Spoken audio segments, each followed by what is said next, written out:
Next one is eating well. And you know, that's very near and dear to my heart as a health supportive chef.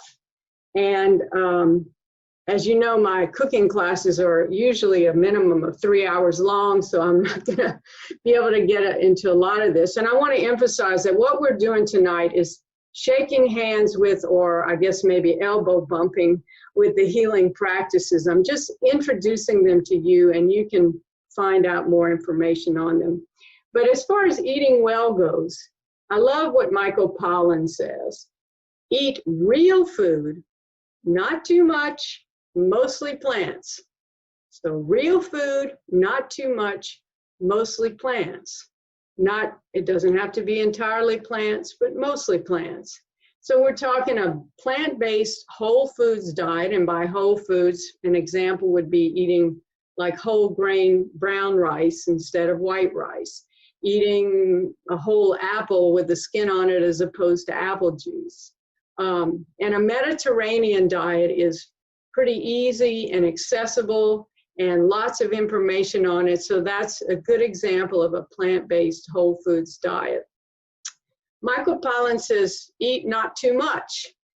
So when I talk about caloric restriction, and I wouldn't advise that for people who are underweight, anorexic, cachectic, but we eat way too many calories. And what we know is that when you eat more calories than your body can use, your body's going to turn it into fat. And in doing so, it creates a lot of radicals, free radicals. So it's an oxidative process. And you hear about antioxidants and how we need antioxidants.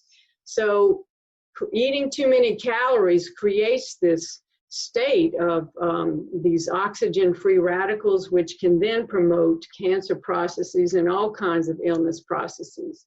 So I'm not talking about starving yourself or eating just tiny amounts of calories, but we certainly could probably eat way fewer calories than I have lately been eating since I've been hanging around home so much. I don't know about you all. Just being mindful about eating the calories you need and not eating too many. And then I want to talk about a circadian rhythm of rest and digest and intermittent fasting. And Dr. Lise Altschuler, a naturopathic oncologist, really gives good advice about this. And I'll be sharing her resources with you. But we have been designed for thousands of years to not eat at night until morning when we break our fast, breakfast, okay? So the advice is eat your last meal of the day, should be less than a third of the day's calories. So this business of eating our huge meal at night, and some of that has to do with when we have time to eat a lot and that sort of thing. But if your evening meal could be no more than a third of your day's calories, eaten no less than 3 hours before bedtime, and hopefully you're not going to bed super late, but somewhere around not eating after 8 o'clock, and then allowing about 13 hours between dinner and breakfast when you break your fast.